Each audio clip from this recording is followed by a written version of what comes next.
Welcome everybody who's been in the waiting room. We are now on air and we still have about 4 minutes before we start. So Pat, I see you're on here, but I can't hear you. I haven't said anything. Oh, there you are. Perfect. Okay, and just for everybody else's sake, just so you know, you're automatically muted. Later on in the call, we'll be opening up the lines and you'll be able to speak. So in the meantime, if you are on your computer, you can go ahead and type in the chat area. Just say hi to everybody and let us know how you're doing. So I'm just going through the list here. We've got a couple people that have phoned in. Hi, Carmen. Okay, Carmen from Duncan is here, and Johnny Tang from, Carlo. Oh, okay, yeah, Carol. That's Johnny Tang from Richmond, Kristen Boyd from Salt Spring, Ivy Fraser from Summerland, Beverly Wallen from White Rock. Hi, Bev. And of course, we can hear Pat Johnson. She's one of our presenters tonight. We've also got Chris Kozakowski here. Chris, do you want to say hi? Hi, everyone. Okay. Hi, Chris. Hello. And Muyang Zong from Victoria. Excellent. I looked at the guest list and you were spread all over the province. This was brilliant. Joe Gannett from Duncan.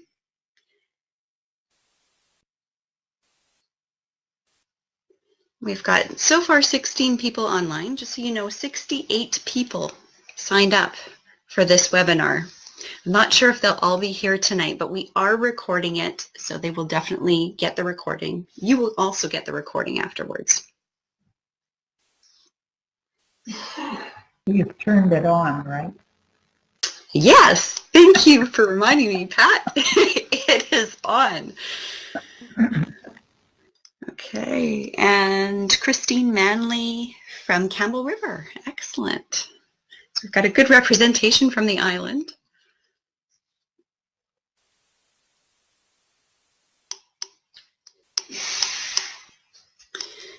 And we've got 1 more minute to go.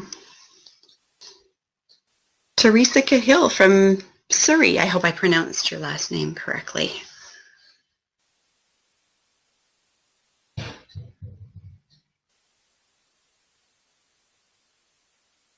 Okay, as more and more people come online, hopefully they'll greet us in the chat area. So just keep your eye on that little chat area. Feel free to pass notes back and forth.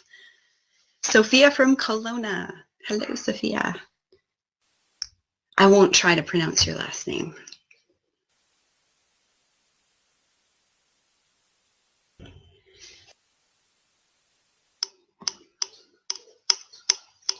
Okay, and Carolyn from Cloverdale. Hello, Carolyn. All right, well, it's 8 o'clock right now. The reason we made this session 8 o'clock was to give you time to have Sunday dinner with your family or do all your family things and enjoy the beautiful weather that we've been having. I hope it's been beautiful across the province. Tonight, we are talking about mentoring. Toastmasters has designed a program to make mentoring easy, but as I've touched base with a lot of the clubs across our province, not all clubs are finding it very easy to get their mentoring programs going. So we have a little help coming to you tonight from Chris Kozakowski and Pat Johnson. Ralph Smedley knew that mentoring was important. These are his words. We realized that the two most important factors in Toastmasters are mentoring and evaluations. There is no doubt that if these two are done well and there is a good mentoring program, your club will be filled with spark plugs ready to fire upon request. Mentoring and evaluations create enthusiasm, and once you light that fire, the only thing it needs is some kindling. Okay, so we've got more people joining us. So far we've got 19 of you online. And for those of you who are watching the recording and couldn't be here live, as we go through, make notes for yourself. And if some questions come up that aren't answered in the Q&A period, then please do email later and we'll get those questions answered. So tonight's agenda. First of all, I'm going to talk about some mentoring resources that Toastmasters provides to us. And then Chris Kozakowski is going to share a little cautionary tale and some encouraging words as well. Pat Johnson has done a lot of mentoring in different ways, and she has been mentored by some of the most incredible people in the Toastmasters program. So she'll be talking about a variety of ways to mentor. And she'll also be sharing with us a mentoring program that truly works, is in existence right now, and is fabulous. Chris Kozakowski is going to come back with some mentoring programs in different club situations, because not all clubs have 20 plus members and you're all in different situations. You can make a mentoring program that will work for your club. And then we're going to open the lines. You'll be able to unmute yourself and ask some questions. If at any time you have questions, I'm going to try and keep my eye on the chat area. Just feel free to put the questions in there. If it's not an appropriate time for me to get those answered or to stop either Chris or Pat, I will make note of them and we'll come back to them when we get into the Q&A. Mentoring. Mentoring item number 296 in the Toastmasters International store is a presentation. It's an ed session that you can do for your club. Anybody can do it. And of course, you'll get the credit for the, the Successful Club Series credit. The presentation time for this, they recommend 10 to 15 minutes. You can organize it however way your club needs to have it organized. But the kit, it's $18. It comes with the Club Mentor Program Kit, item number 1163. Not only that, but if you don't want to order the kit for $18, they've actually have a digital file that you can download from Toastmasters International, and you can print everything off yourself. So you can save the shipping costs if you don't want all the glossy, pretty things. If you've got a good printer, go ahead and print all these resources. Just going to quickly run through what resources are included. The first one, of course, is the ed session that you or somebody else would give to your club to introduce the program. The second item is the PowerPoint slides, which I will show you a little bit later on tonight. And then the third item is a mentor interest survey. And this mentor interest survey, basically you give this to, let me see, you give this to the potential mentor who fills it in and says, yes, they want to mentor a new member. Sorry, I had to make sure I was on the right one here. Or they would like to mentor an experienced member. We usually think of mentoring as the first 3 speeches in the program, because of course that's in our CL manual. But you can actually mentor anybody in your club at any stage where they are. Whatever they're trying to overcome, if you see somebody who has those skills and you see a good match, you can connect them up using this and other tools in the kit. The second one is the mentee assignment notice. By the way, these are pads, so there are many copies of this. In the mentee assignment notice, you actually give this to the person who will be mentored, and they have all the information of their mentor, plus they have some tips to be successful at the very bottom of this. And they say, to receive maximum benefit from this relationship, it is important that you be eager to learn, You must be willing to take on new challenges. Receptive, you must be open to feedback, viewing it as an opportunity to improve. Open to new ideas, you should be able to see things from other perspectives. Loyal, you should be able to keep confidences. And grateful, your mentor is a volunteer, is volunteering his or her time to help you achieve your goals and be successful. Be appreciative. So some great tips to set the mentoring up for success. And then there is one more pad in here, and that is the mentor assignment notice, which at the bottom gives all kinds of responsibilities for the mentor and some first steps. And I'll go over those a little bit later. I don't want to steal Pat's thunder. She can give you some great advice for mentors, how to mentor effectively and how to set that mentoring relationship up for success. But just know it's right on the form that they're given, and they do have some steps to go through. And there is, of course, the mentor certificate. You can have those printed off. And there is a page, How to Manage Your Club's Mentor Program. And just note, the mentor certificate, when you get your kit, there's only one of them in there. So they do expect you to do some of your own printing of these certificates. They are a very nice gift to your mentors that are spending their time trying to help your team to be successful. So I do suggest very strongly that you make a celebration where you do appreciate your mentors.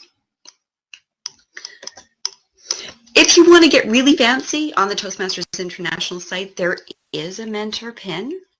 So if your club is really into appreciating the efforts of its members and has a little bit of extra funding, this is a very nice item. I actually had somebody who I was mentoring go to the Toastmasters International store. She purchased this and surprised me with it. It comes in a little box. It was very, very special. So these are the resources that Toastmasters has available to you. And I am going to, at this point, turn the floor over to Chris Kozakowski. She is phoning in, so you won't see her beautiful face. But unless, Chris, did you figure out how to broadcast your image? No, I haven't. If you want to. Okay, well, I will turn things over to Chris. Let's see if this works. And oh, here we go. Can you see me? There we are. Oh, okay. So I apologize. I have to be on the phone. I hope you can all hear me. But can you hear me, Carol? I can hear you fine. Yep. Yeah. Good. Thank you. Yeah. So I started Toastmasters in the late 1980s. And I joined a very strong club, a wonderful club, great people, all of them strong business people. One, the manager of the biggest mine here in Campbell River, another one, a bank manager. And they all were so skilled and talented, and there was shy little me who could barely say hello. I was assigned a mentor, and a lovely lady. She spoke to me and said, Chris, if you need any help, I'm here for you. Just give me a call. Well, I was too shy to pick up the phone and phone her. Even at the meetings, I was too shy to say hello. So I went through my 2 years with the club and never did have any mentoring. That worked for me because I'm a person who is quite willing to get in there, read books, find information, and work my own way through things. That's a good way of learning for me. But it put a little bit of a bad taste in my mind, I think, on mentoring. And later on, when I rejoined Toastmasters a number of years later and actually served as a VP Ed for my club, I tried to get a mentoring program going in the club. I was VP Ed a couple of times and nothing happened. Just couldn't get it going. People always had excuses, and I quite willingly accepted their excuses without realizing it. I was sabotaging the program. If I'm passionate about something, I'll find a way to make it happen, but I just didn't have that passion. So it wasn't until much later when I had a mentor, and this was in my marketing year and my district governor year, when I had a mentor, a fabulous fellow who was there for me every step of the way. He showed me what mentoring really is all about, and he made me dig deep inside myself to find what skills and talents I had. He didn't tell me what to do. He helped me find the answers for myself. It was then that I realized the true value of mentoring, and it made me think back to the things I had done in my club and how I could have done things so differently. So I'm so pleased, Carol, that you're putting on this webinar tonight and that you've got Pat here to talk about a really positive experience with mentoring. All right. Thank you for sharing that, Chris. I don't know how many of you have had a challenging situation with mentoring, or were maybe a little bit disappointed in your mentoring experience. I know a few of you did answer that question when you signed up, and I appreciated the insights. And so if you do have something that you want to share, by the way, just feel free to type it in the chat area. And at this point, we're going to move over to Pat Johnson, who's going to share couple of different ways that she's seen mentoring programs work, a few stories from her life and her experiences, and then she's also going to share how a mentoring program can truly be successful in a club. Pat, are you able to turn your image on? Hi, Carol, and everyone else. Can you see me? Not yet. Ah, there we go. There we go. Yay. And the world behind me. Nice. Well, I have a number of experiences with a mentoring programs. Some people may know that I was involved actually in a job where I was the coordinator of mentoring for the British Columbia government, cross government, which was both formal and informal mentoring. So it's something to keep in mind that not everybody wants to be in a formal mentoring program, but also informal mentoring works. And I'll talk a bit about the differences. My experience with mentoring was almost the opposite of Chris's, fortunately.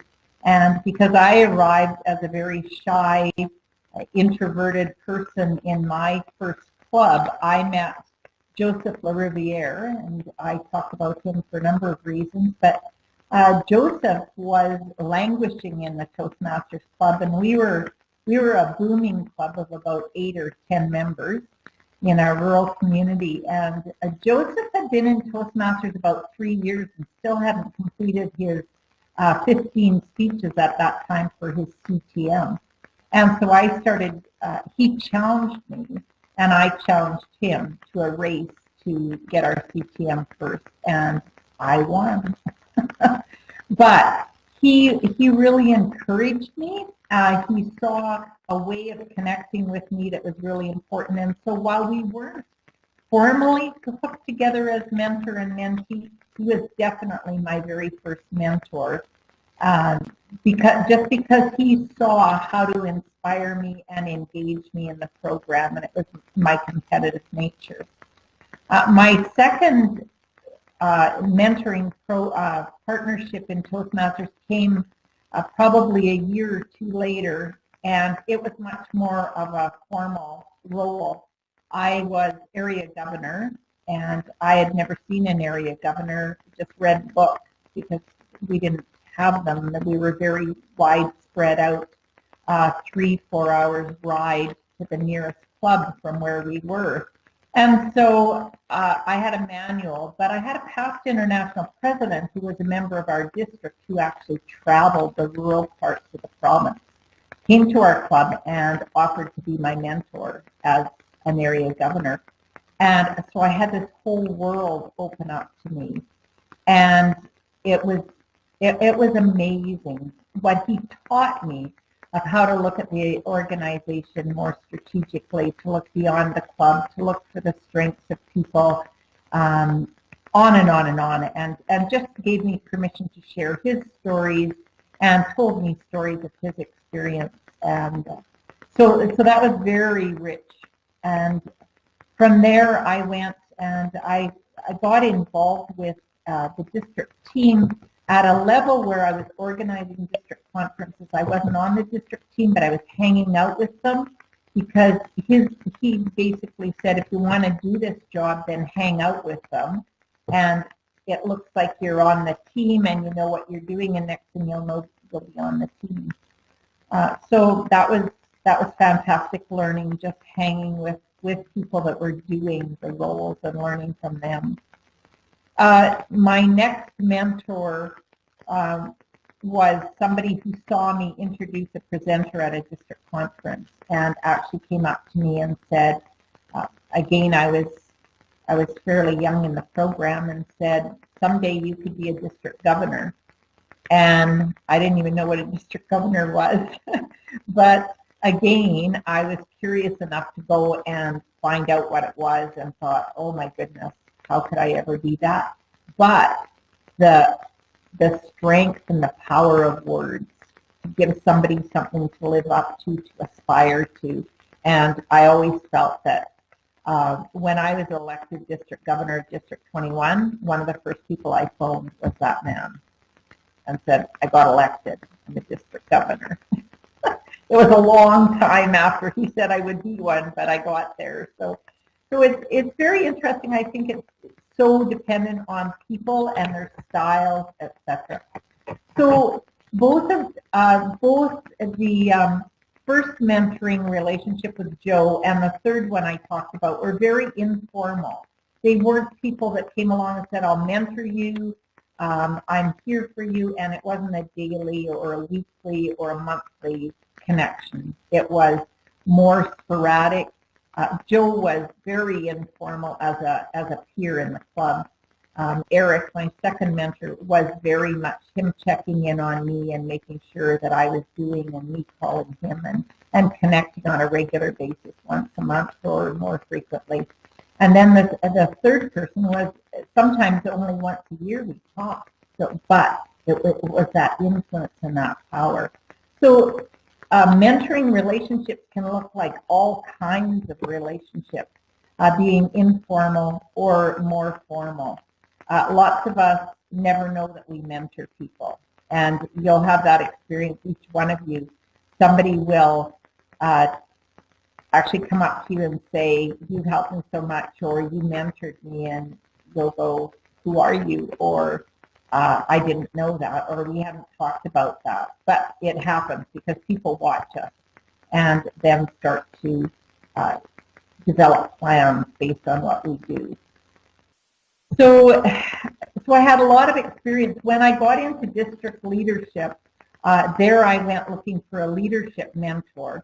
And I knew that this had to be in a different, from a different venue, from a different a level of learning. And what I wanted to do very specifically was to get outside of my own district. I was very purposeful in finding someone who wasn't part of the district. So wouldn't look and say, oh, we've always done it this way. I wanted somebody to help me think outside of the box, do things that I love to do, and to build my strengths rather than sitting in.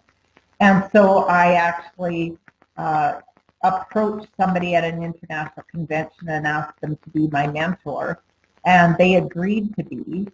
And so it has continued to be my mentor. Now it's, well, since I was in district leadership, it's probably 15 years now. Where did the time go? Anyway, so it's still my mentor, still is a dear friend and someone that I run ideas by, but was very specifically a formal mentor. And we knew that, and I took my ideas there, and it was a safe place to discuss things, to discuss issues I may have been having that I knew was going to go nowhere else, and the importance of being outside of the standard environment who didn't buy into, oh, we've always done it that way. So a couple of things that I looked for in mentors that were really important to me is people that saw my strengths and saw me doing things that I couldn't see myself doing. So they encouraged me to move beyond who I was and what I was capable of doing. Also that were very flexible, and so it reminds me of the importance to match mentors and mentees based on needs if you can. I think to begin with, we start and we match them according to who's available to mentor. But after that, even after you get by your first 3 speeches and get people oriented to the club, then you can start to change mentors and mentees according to their needs. And I'll give you some examples of that later on.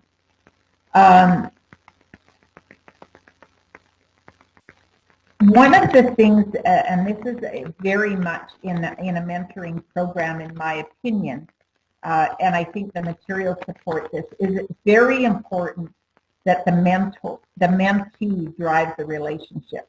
Although if you're not hearing from your mentee, it may be a case like Chris, feeling intimidated by her mentor, or feeling that she's unapproachable, whatever the case is. I don't want to put words into Chris's story, but having that feeling that you can't connect, or that you don't want to take up their time, or they're too important, or they're too busy.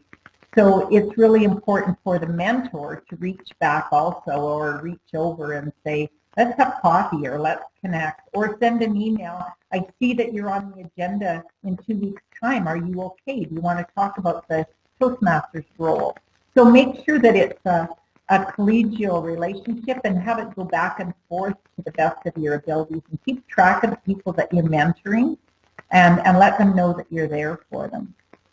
So that's kind of the basis of my relationship with mentoring. So both in Toastmasters and outside of Toastmasters, I will say, and I've said this many times, I mentor a fair number of people at all different levels in the organization, which helps me stay active and engaged and learning. So it's from a selfish perspective. Secondly, I still have mentors, and they've changed. My leadership mentor is the same, but I had a coach for a while for my speaking. I listen to people speak and I go, wow, I could learn from them, and so I meet with them and talk about what they're doing. So it's just turning yourself into a sponge and not being afraid to ask. So if we're okay, I'll talk a bit about our club mentoring. I see that we have some members on the club on the call that may belong to my club. And so I belong to Rise and Shine in Victoria. And this year I was elected as a member at large, and because we have extra executive members because of the membership in our club. And I volunteered to take on the mentoring program to start and formalize it a bit more, just because we had a large number of newer members and wanted to get everybody up to speed and have nobody fall through the cracks. And we have, I would say we have about 8 mature Toastmasters, so people that have been in the program for more than 10 years. And so there weren't enough of us to do it all, so you have to look at who's available.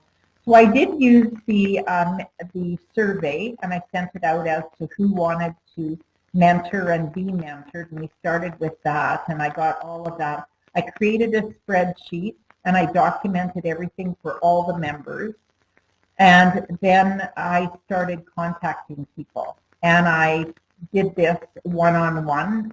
Sometimes it was a telephone call, sometimes it was in person at the club, and sometimes it was an email, but I got the status of who was mentoring whom at that time, and then started matching people. It was just as important to document and keep track of who wanted to be mentored, who wanted to mentor more experienced members, who didn't want to mentor, or who would be available in certain time frames. So there was all kinds of details that I documented and added to my spreadsheet. And then I color-coded them. So as I had put them up there and they had a need for a mentor or to mentee, I had them one color. And when they were matched, I changed the color so I could, at a quick glance, for a status report, see who wasn't matched, who didn't want to be, and who was newly matched and how that was going. So that was fairly easy to get everybody matched to begin with that wanted to get matched. And as I said, there were some people that were already had picked somebody or somebody had approached them and they were working together. And so we definitely honored those matches. What happened as time went on is people would come to me and say, well, I've done my first 3 speeches with my mentor. I've been in the club for a while now, and I'd like to switch my mentor. And so they weren't sure how to do that. And so we would talk, and then I would say, well, it's not like it's forever, right? You can change, you can outgrow. We outgrow mentors. There's all kinds of reasons to change mentors or have more than one. So in some cases, I got involved and actually found another mentor to meet their new needs that they'd identified because of the growth that they were having. Sometimes they had found that they had a compatibility with somebody in the club and they wanted to approach them but didn't know how to deal with their current mentor, so I would get involved in that. And none of it's been messy. Most of it happens without anybody seeing. I just keep track as I switch them around on the spreadsheet, and I send that because this is part of the portfolio for Education Vice President, and I report up through the Education Vice President. So I literally send my spreadsheet to our Education Vice President every month as a report.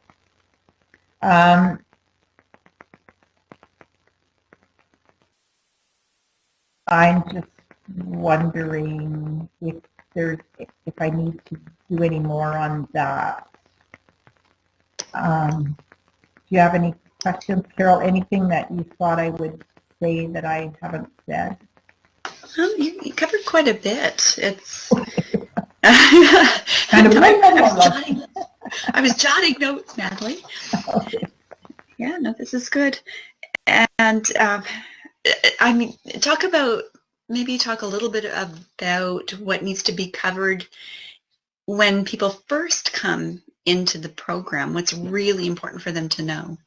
Absolutely. One of the things that I did once I got the mentoring program launched is that I hosted a Saturday morning session at my house.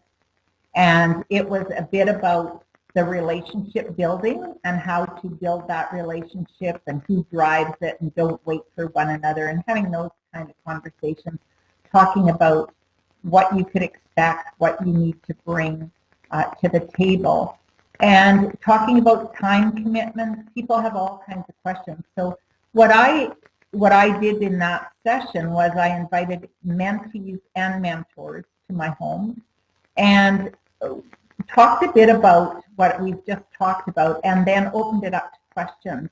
And the rest of the morning was actually full of questions.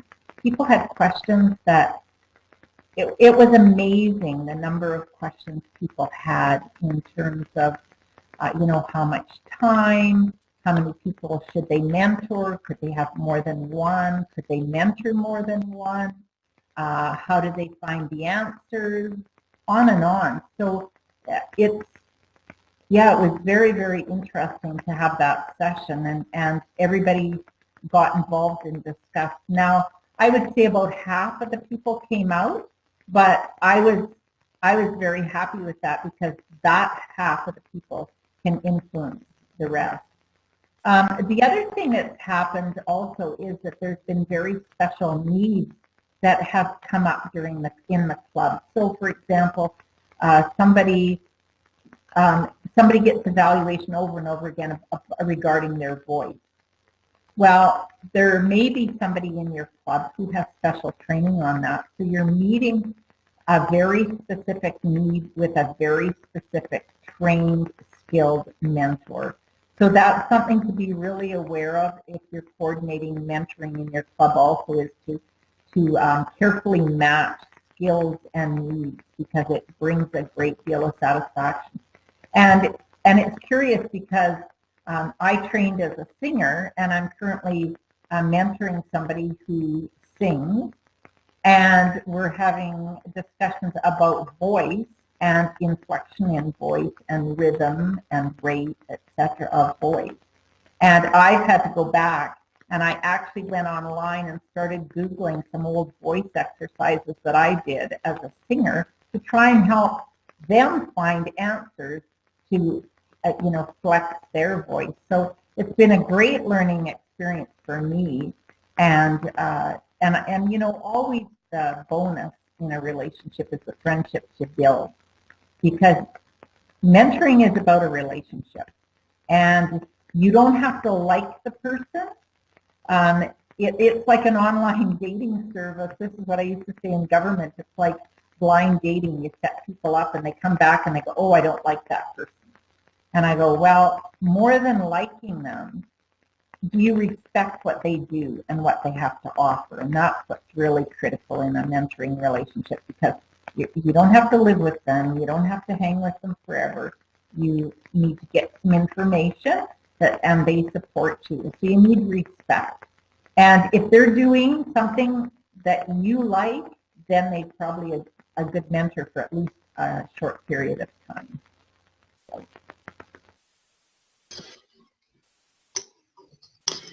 So just add a little bit to that, especially when people first get in the club, they get these manuals, and we can't trust that they're actually going to go through these manuals and find the information that they really need.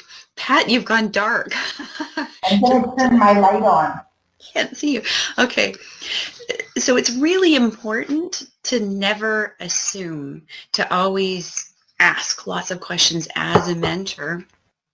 And make sure that the person does learn, while you're mentoring them through those first 3 speeches, what Toastmasters is all about, that there is a leadership track and a communication track, and they can do those at the same time. They don't have to do just one and then come back and do the other. There's all these assumptions that have come across people who have been in the program for 2 years, and no one ever told them some of the basics, which they're right in their manuals. They could have read it any time, but we just, for whatever reason, we cannot assume that people are going to have the time or take the time to read all that information for themselves.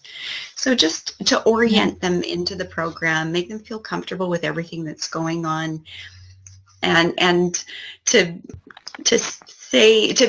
bring out the questions that the person is probably sitting there with and might be afraid to ask. One of the things that is really important when you are a mentor is not wait till you think you know everything, because you'll never mentor. I have taken quite new members in our club just because we have so many new members, and I've asked them, after they've completed 3 speeches, if they would mentor. If they've been active in the club and have been coming approximately 6 months, I've got some of them mentoring brand new people who are walking in the door. Now, they don't understand all of the Toastmaster programs, but they know enough to get somebody through an icebreaker in the next 2 speeches. They can orient them to the club roles. They tell them about an executive meeting, on and on and on. So there are some people that are relatively new that you can get to mentor the brand new people that walk in the door. And don't be afraid to do that. If they're the type of person that's keen and is interested and is also being mentored, so they have someone that they can ask when they're mentoring.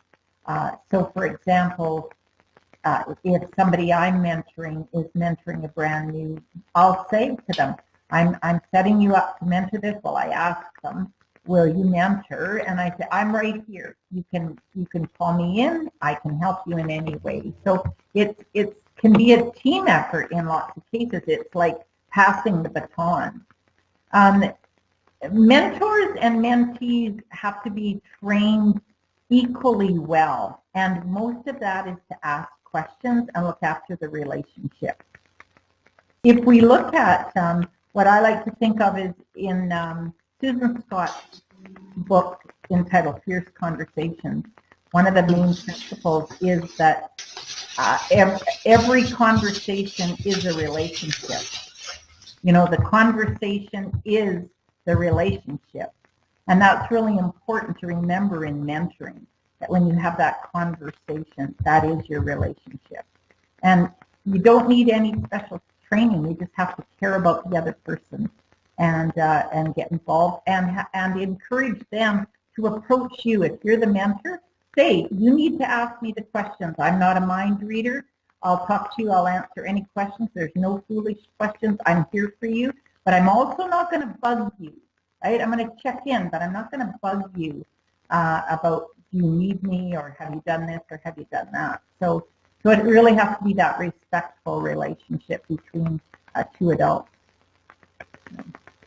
Hopefully that helps the question.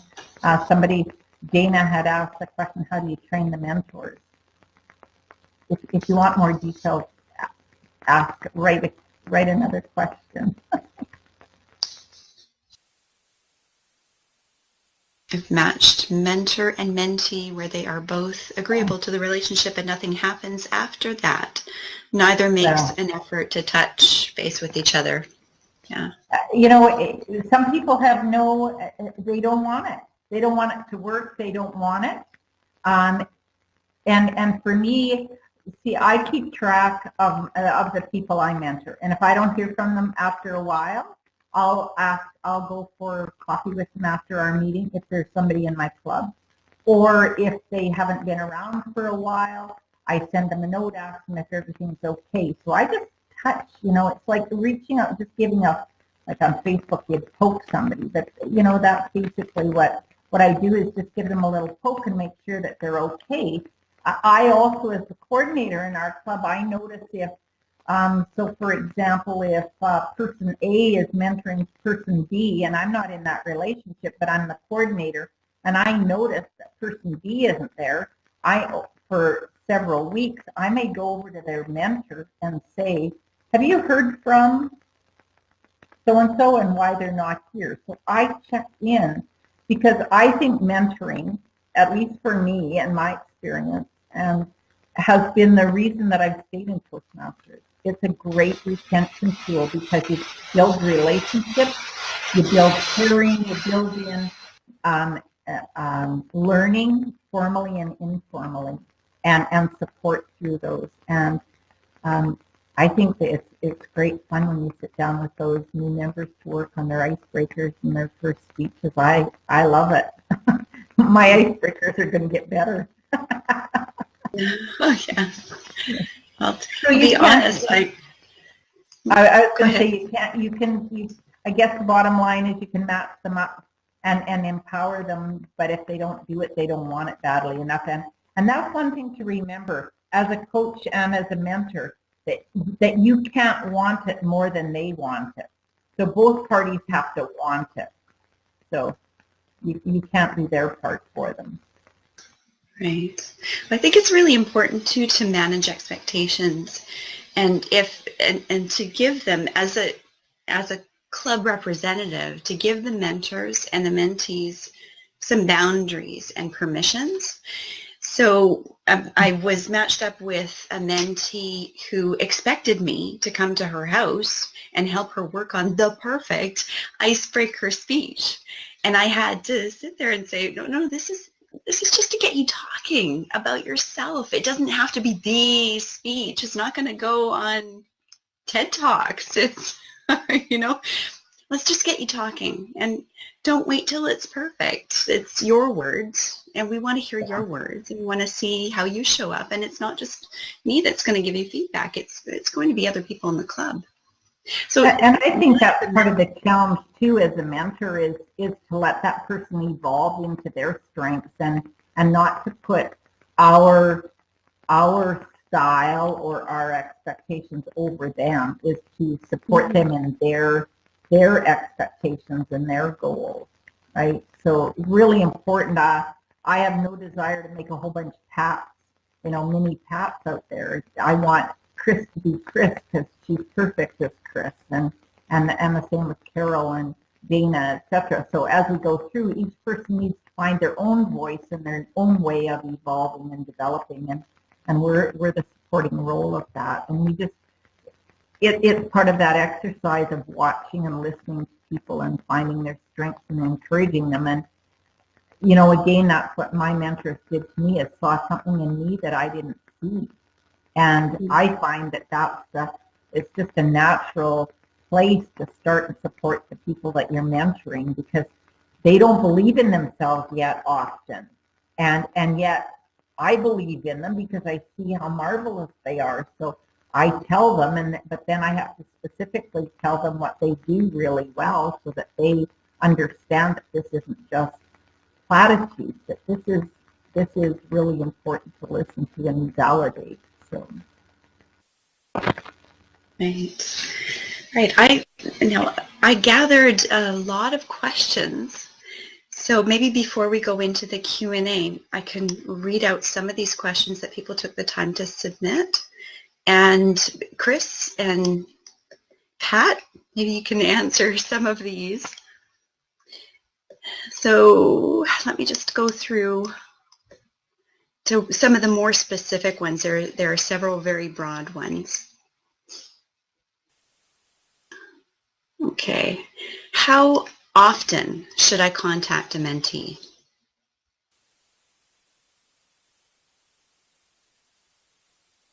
You want to assign the question? What do you do, Chris? What do I do? Well, it's nice to have to set a schedule ahead of time. So perhaps you're going to agree to contact each other once every 2 weeks or once a month, and that schedule has to be flexible. You'll change it if the mentee needs more help. Then certainly I'd make myself available more. There's other times where maybe they're taking a break and they've got other things happening, and we need to slow the schedule down. So it's an agreement usually between the two of you, and if you work it on that basis, it works well. But like you said, Pat, sometimes if you haven't seen that person for a long time, you need to be making a phone call and just touching base. It's interesting. I was at a session yesterday, and we heard a presentation from a group called Kids Start. It's kind of like a Big Brothers, Big Sisters mentee program. And one of the things that the mentor program coordinator was telling us was that in mentoring relationships within this organization, and the same thing happens within Toastmasters, maybe a mentee is not comfortable with their mentor, but they're afraid to say something. They feel disrespectful or feel nervous about it, and it's really important for that coordinator to touch bases with both the mentor and the mentee on a regular basis so that they're fielding information. They're doing an assessment as they go along, and they can often solve problems that may arise and to help make that relationship work. So just another aspect that you can always add to your mentorship program. Yeah, I think that's exactly where I go with that too, Chris, is checking in. But it's great to set a schedule ahead of time so you know what to expect, and then you can adapt it. So if you have a schedule that you're going to meet every month, as you said, Chris, and you have to change it because of arrangements or travel or whatever's going on, you still know that the month has gone by, or you have it close to it, so you get some kind of a routine and some consistency. And my favorite is, I have to say, is that when the people I mentor want to get together for coffee, and we get together for an hour and have coffee and talk about, in some cases we have social talk for 15 minutes or sometimes half an hour, and then we talk about where they're going next and what's going on and their challenges. But it builds a relationship, and for me that I enjoy that because I get to know what they want to do long term, and where does this fit in their life, and does it still fit the same way as it used to, because our hopes and dreams and our goals change. So it's we have a group of people that at the end of our meeting go for coffee, and if there's any of my mentors or any of my mentees are at coffee in the club, those are the people I want to sit beside. I want to hook in. So it's great to have a routine, and you know, to be really clear with people, just call me, send me an email, and let's get together for coffee. I have this flexibility, or whatever it might be, or these restrictions.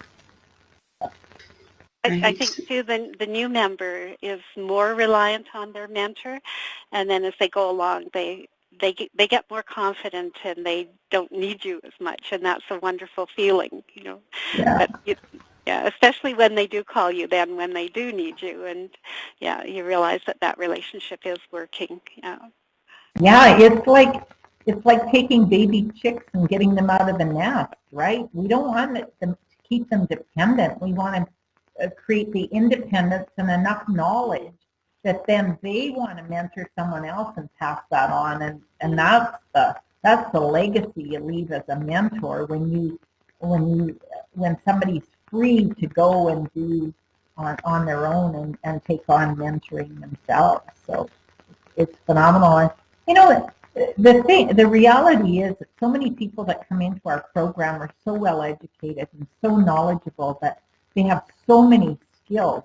They may not know the Toastmasters program, but they're so otherwise skilled that that's what's fun as the mentoring coordinator, is to find what their specific skill sets are and match them up.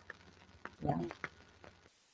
Right. I also, just as on the scheduling bit, I have a couple of very high-level mentors that I treasure, and we only connect, once every 2 or 3 weeks. But I was in a situation where all of a sudden I needed an emergency mentoring call, and I reached out to each of them and said, I need to talk to you as soon as possible. So there's no set, hard, fast rule. It's just important to manage expectations on both sides constantly and make sure that the availability is there, but manage the expectations. Like I said, that one person I was mentoring, she wanted me to come over to her house every day and see all the changes that she'd made to her speech and give her feedback and film it, and it was too much, so I had to manage that a little bit more effectively. And you said I charge $175 an hour for that level of coaching. yeah, that's coaching, not mentoring. Okay. Yeah. So here's another question. Emotionally, mentoring is a tricky subject because I feel I am pompous in suggesting it. Tactics to deal with this.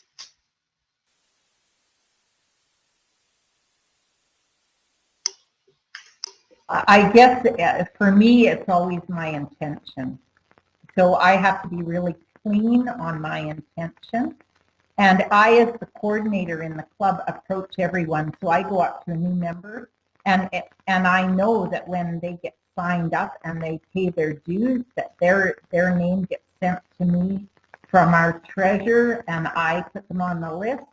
And they either come to me or saying, I was told that we have a mentoring program and I could get matched for a mentor. Or if they don't come to me and say that, I approach them within a week or two and say, we have a mentoring program. Is there anyone in the club just from your couple of weeks here that you would be comfortable with? Do you know anybody?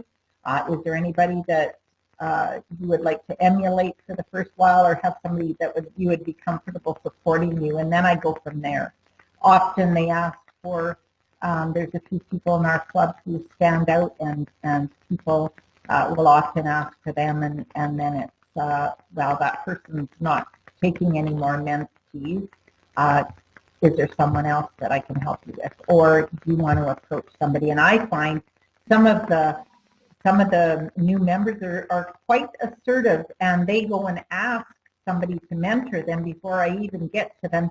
And when I ask them, they say, oh, I asked person B to be my mentor, and they've agreed. So they're doing my job for me because they know that it's happening. So, yeah, so I think that if I approach somebody to say, I'd like to mentor you, that isn't something I would do. Personally, I wouldn't do that. If somebody asked me to mentor them, then yeah. I don't know, Chris, how do you feel about that? Do you offer to mentor people? I've encouraged people. I've gone to people at an international level and said, I think you have the capabilities. I would support you in any way I possibly can because I'd like to see you develop. You know, and if there's anything I can do to support you, and in some cases they say, well, can I do a call with you every couple of months? And at which time I'll say yes, but that wasn't my purpose, right? Yeah, no, I agree with you, Pat. I encourage people to get a mentor, but I would not offer myself.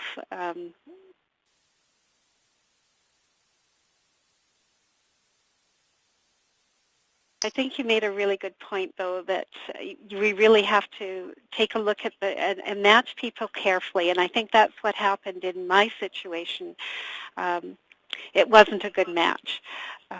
That this was a person who actually intimidated me because she was at such a high level, and perhaps if we'd been able to have the time and build a relationship, it would have worked, and I certainly would have learned a lot from her. But I wasn't at a stage where I was comfortable with, she wasn't a person I could easily talk to, and I think that's your first step. Can you talk to this person, carry on a conversation? Yeah. And I, like you, Chris, have had that situation where I was hesitant and reluctant to contact somebody when I was mentored in my workplace. And so I recognize that, and I know what it feels like. Like I wanted what they could help me with, but I was afraid to ask their time. So it's important to remember what that feels like and make sure that we get people connected. Yeah. As a mentoring coordinator, because I report up through the education vice president on our executive, and I am an elected member at large, so we have 3 members at large that are elected in our club that carry on different parts of portfolios because of the size of the club. We do attend executive meetings because we're an elected member of the executive with an assigned portfolio. And all of our members at large, 2 of our members at large actually carry portfolios from the education vice president.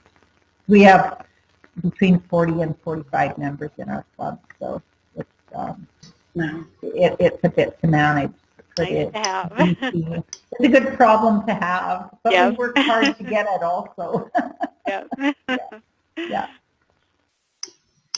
Okay. So somebody asked, what are the pitfalls to avoid? Are there any pitfalls you can think of right now that we haven't already covered? I think for me, the first one that comes to my mind is people that think they have to know it all to be a mentor. And to have a mentor, you don't have to know anything. And I think in both cases, you have to have the mind of a learner, because as a mentor, I learn so much from the people I mentor, as well as I learn from my mentors. So it just keeps me fresh and engaged, and I love it because I really care about what they're doing and how they're doing it. Another one is you can't force mentoring on somebody. I was in a club that decided that every member had to have a mentor within the club, and it became this very hard and fast rule, and people that were against it just dug their heels in, and it really backfired. Yeah, I agree. And I think that, like, my mentor is not in my club. My mentor is not on this continent. So, yeah, it doesn't have to be somebody in the club. As the coordinator, that's what I'm trying to do to get people through their first 3 speeches and do retention of the club. But I have a couple of people in our club that had no desire to have a mentor or to be matched, and I just had a conversation with them about what they were looking for in case. I said, I'm just curious to know what your needs are in case I find somebody or somebody joins our club who could meet your needs. So. And having a mentor outside of your club, you just have to be bold. Find somebody who's doing what you want to do and ask them. And for the most part, people are willing to help out. It's usually just a matter of time and commitment, so depending on what they're doing. And the other thing is people have this belief that mentoring takes a long time. It doesn't. It doesn't have to take a long time. You can decide it. So it can take an hour a month. That's not a lot of time. Okay. Here's a question that segues into some additional information that Chris Kozakowski is going to share. How best to get members to stay part of the club too low for a mentor program to work? And Chris, you had some insights into mentoring programs for clubs in different situations. Can you share some of those with us? Yeah, I would be pleased to do that. First, I just want to thank Pat because she's one of those people who doesn't know she's a mentor to me, but she has been a great supporter of mine and a person that I very much look up to. And so we mentor. When we set examples, we're always having an influence on people. So my experience was with club officer training. And we have a club called Toastmasters, and Toastmasters does remote training. We train our club officers from clubs who are so distant that they would have to travel an hour, 2 hours, or much longer in some cases to get just to the nearest center where there might be some training. Often the nearest center doesn't have training. They might actually have to go much longer distances than that just to get to a training session. Most of the clubs are remote clubs, or I won't say most, but very many of them are low member clubs. We also have a brand new club that is in a remote location. We have a club that had a very low membership and then suddenly grew. All these new members came into the club. And low member clubs in particular, they're struggling. They've got the same core of people, maybe 5 people, that keep that club going year after year after year.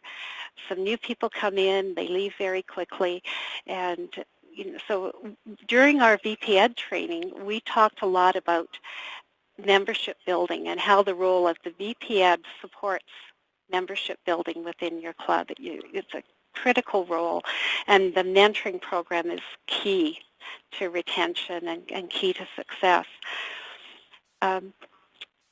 What I heard from these club officers was, well, that's great, and you're telling us all these things we can do, but we're doing everything we can just to keep the club going. Some of them are holding 2, 3 officer roles.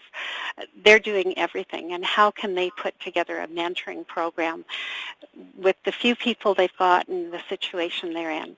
Or how can they put together a mentoring program when they're a brand new club and nobody knows anything? So we had a lot of discussion on these topics.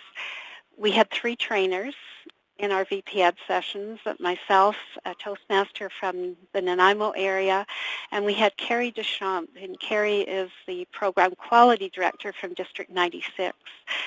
Carrie's from Prince George, and they have a lot of remote clubs up in the Prince George area, a lot of low-member clubs. So he had a lot of really great ideas to bring, as well as some of the other club officers who are dealing with these difficult situations that they have within their clubs.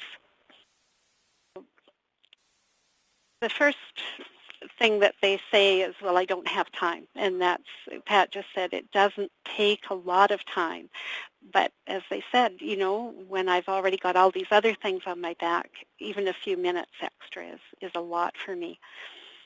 So we talked about some of the things that you can do that are not directly mentoring. You know, there's the informal mentorship that goes on, but we can put on educational sessions or have speeches that are educational speeches that help those new members learn a lot of the basic things that take place within your club.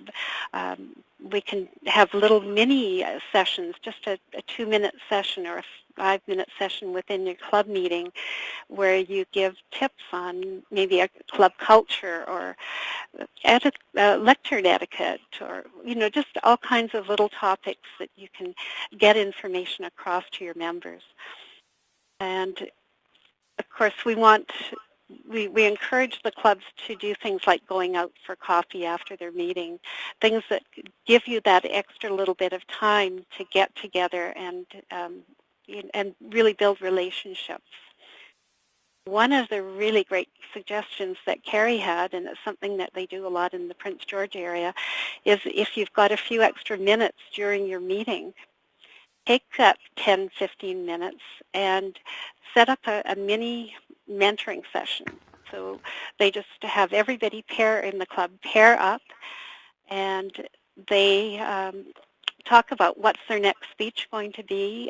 They help each other find ideas for their next speech, and they start to put together an outline of that speech.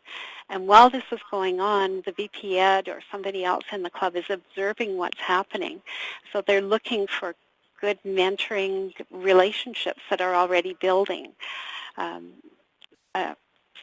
It gives them just a starting point for mentoring and building those relationships. As Pat said, we don't have to have a mentor within our own clubs. So if a club is struggling, they can't get mentorships going within their club, you know, bringing in guest speakers, if you can do that, if you're in a location where you can do that, it brings a new perspective. And maybe this is a mentor for one of your members who needs to go to a higher level. So you have to be really creative within these clubs. You have to take baby steps and just work steadily towards building your own mentorship program. We gave them the tools to start their mentorship program, and Carol's already talked about those tools. They're there. Pat's given us great ideas today on building a really solid mentorship program, and I'll pass those ideas on to these clubs because they really need our help. Within that new club or the club that's had the huge growth, we have new clubs all the time start up, and at the beginning, no, there may not be experienced members, but it's easy to pair people off and just set up a buddy system where two members are helping each other, encouraging each other, and helping each other along that learning path. And like Pat said, maybe challenging each other to that next speech so that they're moving along. And then as they learn and learn a little bit more, get more experience, they get those educational presentations, and they learn a bit more about the club, they then become the mentors, and you just have to build your program slowly.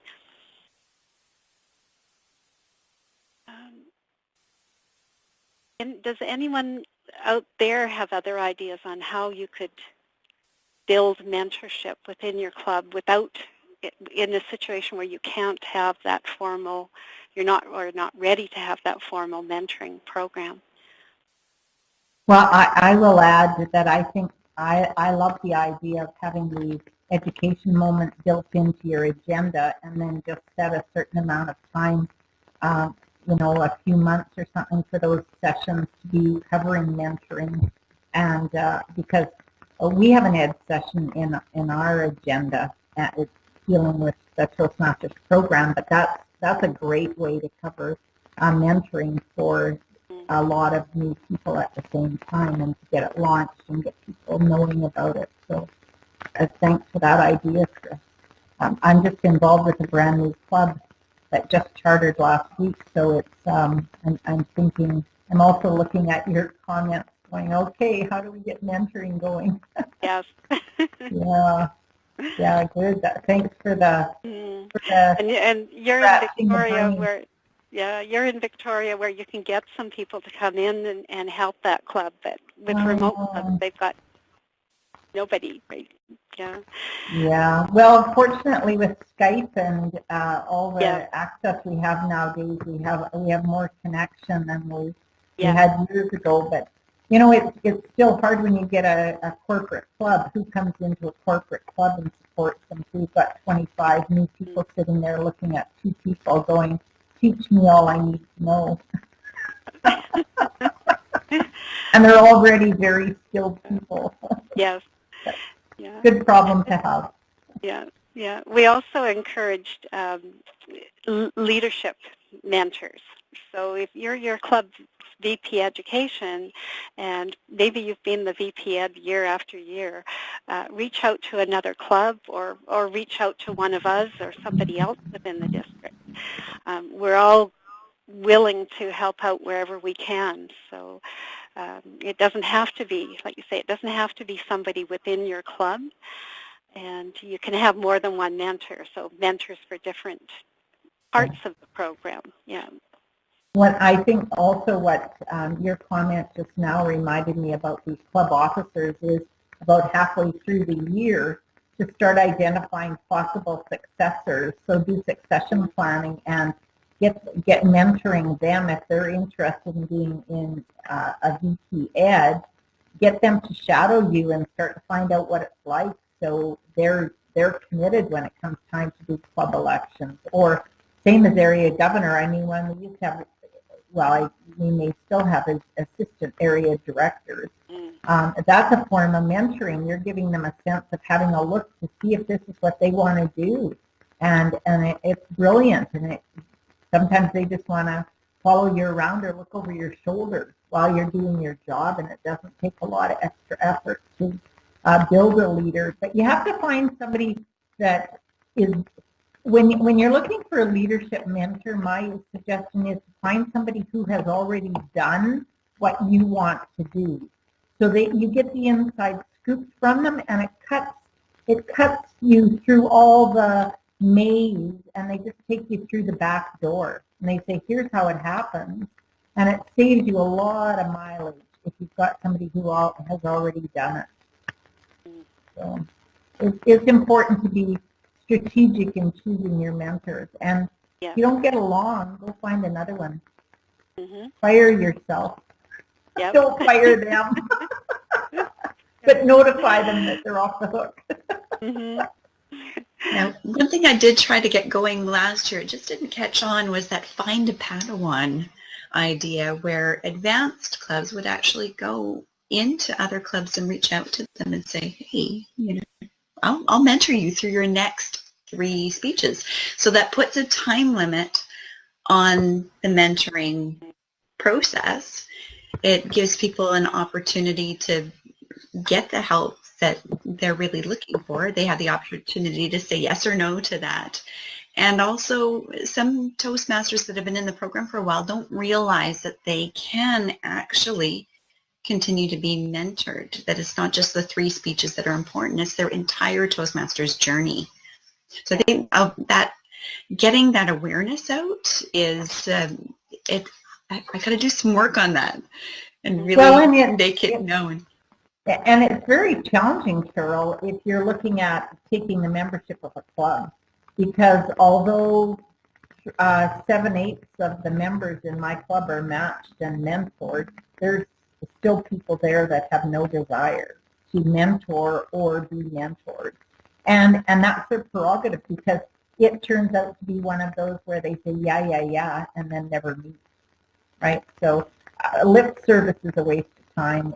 You can just be real and say, I don't want to mentor, or I don't want to mentor, and I respect that, because having one is just having somebody else to carry around and worry about getting together with them or try to schedule with them, and they're avoiding you. So nobody needs that kind of rejection. We'll find somebody that wants you, right? Mhm. There's always a lineup, isn't there, Chris? It's people that want help. There's Yes. never a shortage Yep. of people that are willing to take help and time. So, Mhm. yeah. Right. Well, we've come to our Q&A period, and I don't want everyone to open up their mic all at the same time. So if you've got a question, if you can just put a little note in the chat area if you're on your computer, and I'll call on you. Or if you are phoning in, you can be brave. And I think it's the instructions were in that email that got sent to you. I believe it's *6 to unmute yourself if you're on your phone. So try unmuting and ask a question if you're on the phone, or just type in the chat area if you're on your computer and have a question and you want me to call on you to unmute you. While we're waiting for those questions to come in, I'm just going to peruse the rest of the questions that were sent in. A lot of them have already been answered. So how long, that's been answered. What should be the key message to the it says mentoree. I think that's I'm not quite sure. What should be the key message to the mentoree? I think it's mentee. So my key message to a mentee is that I'm here for you. I'm not going to bug you. You contact me. Feel free. Call me. Email me. Skype me. I'm available for you. I'm here for you. I'll help you in any way I can. And I'm very, very clear on that. Okay. And the number one tip for being a good mentor? Be a good listener. And be a learner. Yeah. Yeah. Don't speak too soon. Give that individual the time to try and come up with their own answers. So help them to find it within themselves.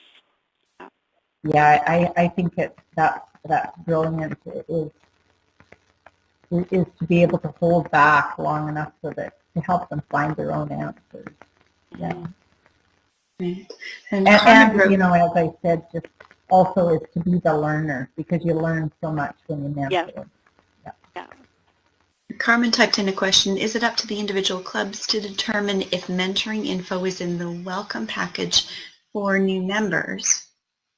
And I think there's information readily available to members when they get their welcome package. Their first two manuals and some information is in there about getting a mentor. Not very much, and it's a little bit maybe not obvious.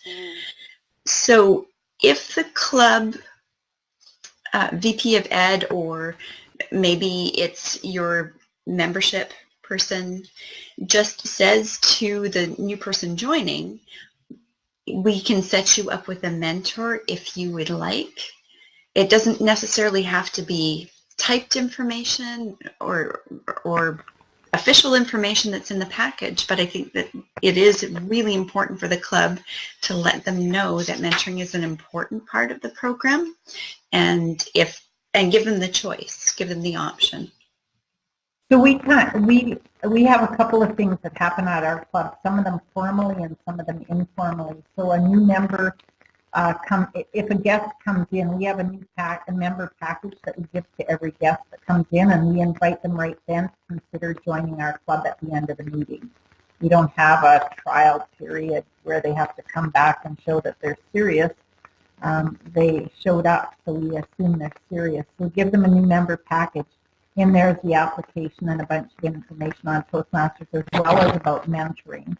Our membership person, who is very friendly, says welcome, and we have a mentoring program. As soon as they hand the check to our treasurer says we have a mentoring program. Pat, the coordinator, get hooked up with her. They walk over. So they fill out an application, they hand in their check, and they're sent over to me.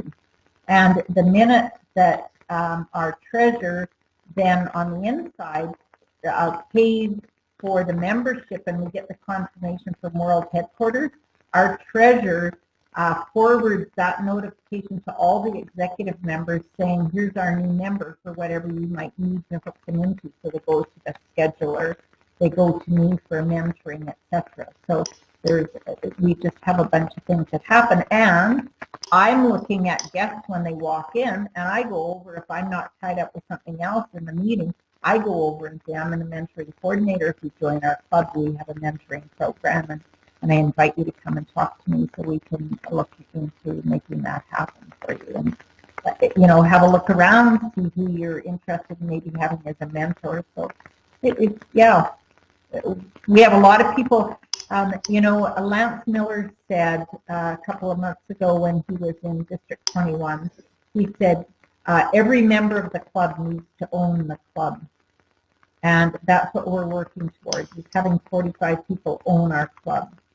So that regardless if the membership person or the VP of education person is not there or the mentoring coordinator is not there, that Lily walks over and says, we have a great mentoring program, or somebody else does, right? That we now look after the guests like that, but to also share that information. So it's really important to empower all the members of the club, because then we're not babysitting. Everybody's empowered and owning the club. Mm-hmm.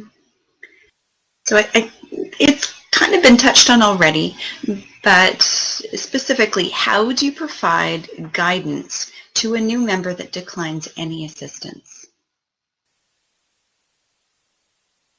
For me, I just leave them alone, because that's their personal style. They may be very shy, they may be very introverted, they may have a coach. So we have members in our club who actually have speech coaches on the side.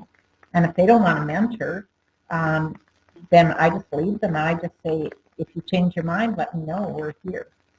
But they've got dynamics in their life that we'll never know about. So the other thing I want to say is, and this is a bit strange, but this came up for me in government, in the workplace when I was doing mentoring, is I ask people if they're comfortable with other genders.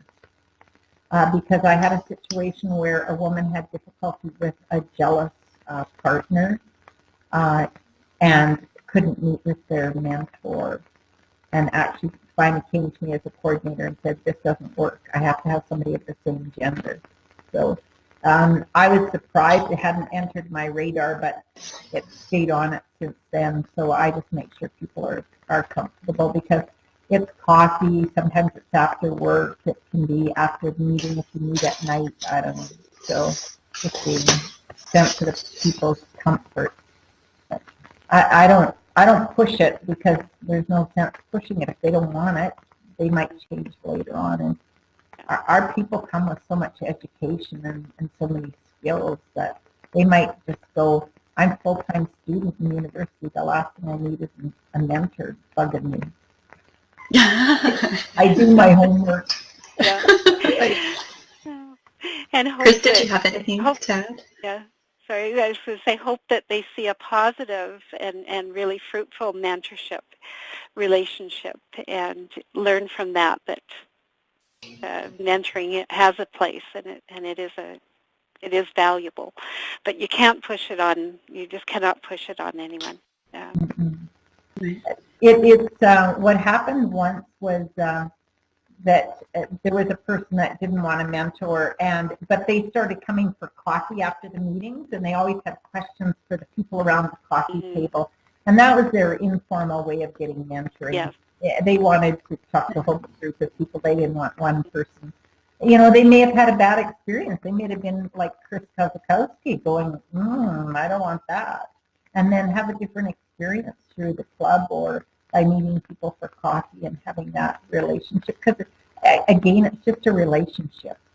So however that relationship works, it's, just let it happen. We had a question. Sorry? We always say some of the best mentoring and evaluation happens in that coffee after the meeting.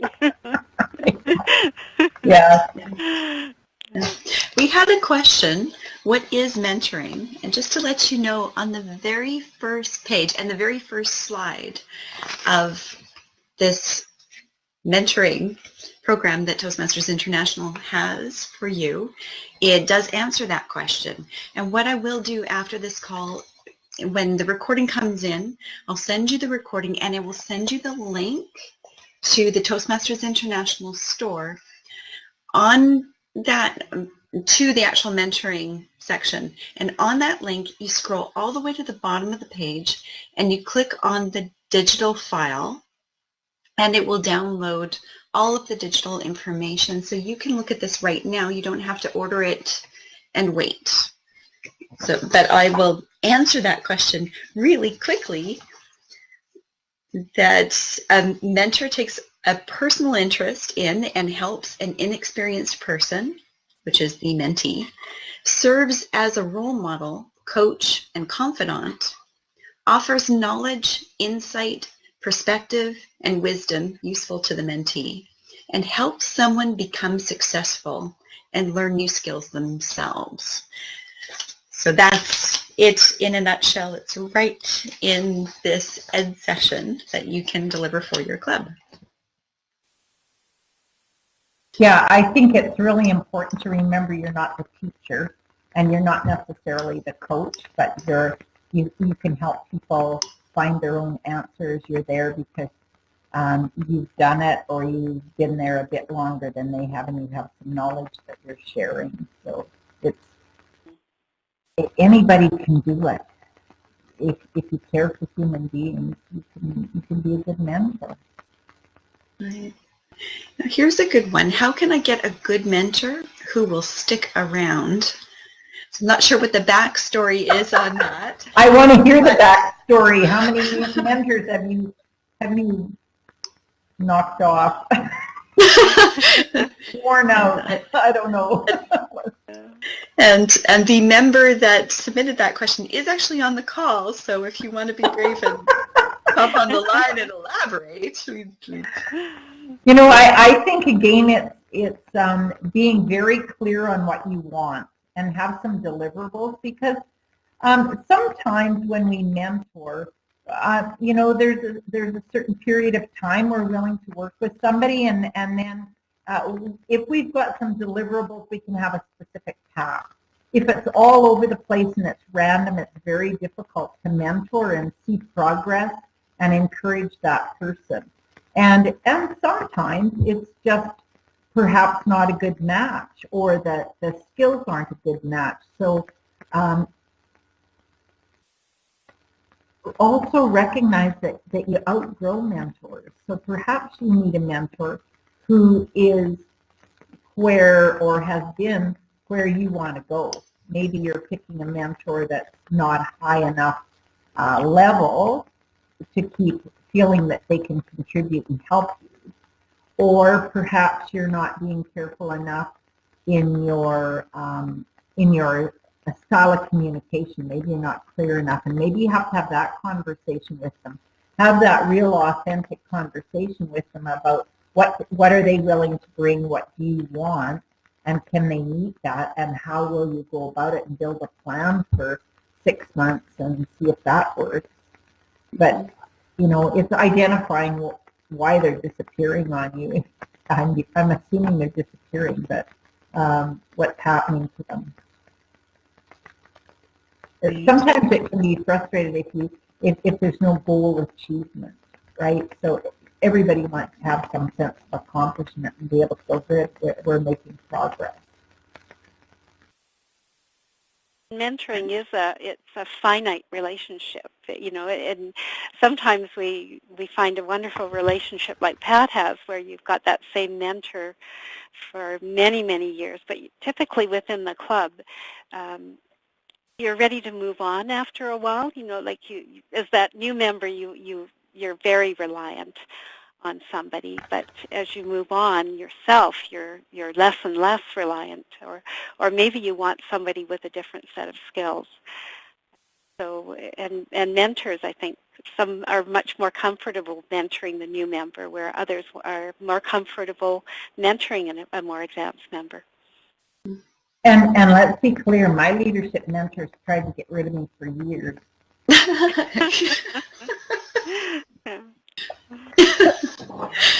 Okay, we do have about 4 minutes left, and maybe it would be helpful to walk us through what that first meeting should look like with a mentor and a mentee, because that's an awkward, that kind of sets the tone for the entire relationship, and if it's not done really well from the beginning, it could make things awkward. Why don't you go, Chris? Oh. You've got a good mentor. Yeah. I think that to begin with, it's important that you get to know a little bit about each other on a more personal level, because you're starting to build a relationship. If you skip that and get right to the nuts and bolts, sometimes you've lost that important thread that you need at the very beginning.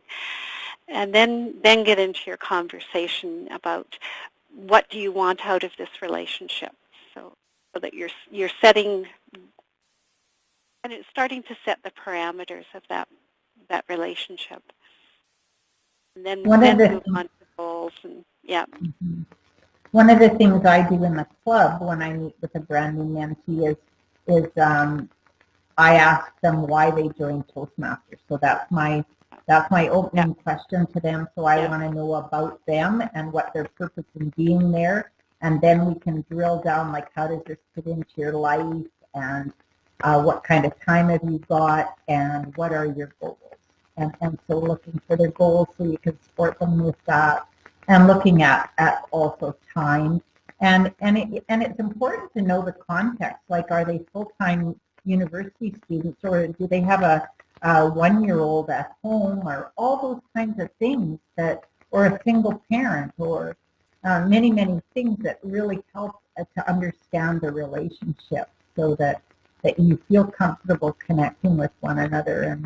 And very, very important, especially in the club level. Beyond the club level, if you're looking for somebody outside of your club and you're looking for a leadership mentor, again, you've got to start talking about what your dream is and what your goal is. And again, my experience is that they're often the people that are coming to you saying, I think you could do this, and I'll help you in whatever way I can if you're interested. So it usually comes the other way around when you get out. And those people on the call that have had area and division directors saying that to you, it will last a while. They'd probably be willing to mentor you as you took on those leadership roles. They won't abandon you if they think if you're worthy of leadership training and they think that you would do well. They'll be there for you. Just ask them. Well, if I put up my hand and I take on area or division, will you be there for me? Can I call on you? So very few people in Toastmasters say no. Not a word we know very well. Yeah. Just a comment. I don't be afraid to ask somebody. I had a couple of people that were informally mentoring me as I guess I was in the marketing position. And I went to an international convention, one of our training sessions, and one of the test IDs was there, and I just realized this is the person that I want to mentor me. And I went through dare I ask, but he was so willing, and we worked so well together. It was such a great relationship. So we're here. We're all here. Yeah, and I did the same thing in finding mine. Is getting up enough nerve was the hardest part of it all, is asking, and it was absolutely. And so it is. Be brave, ask for what you want, take what you get, and deal with the difference. Yeah, because you'll often get what you ask for. Okay, well, we're at time. Thank you Wow. so much, Pat and Chris, for your insights, your wealth of information. And sometimes we just take you for granted. You're just our District 21 people, and you have so much to give. I encourage that all the people that were on this call and all the people that are listening to the recording after the call to continue this conversation. Send back an email with questions that you still have that you don't feel were fully answered. Our interest is to make sure that we have thriving mentoring programs in our clubs because we recognize that that is one of the most important pieces in the retention puzzle.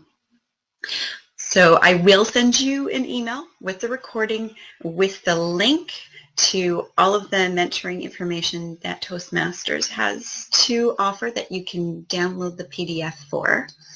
And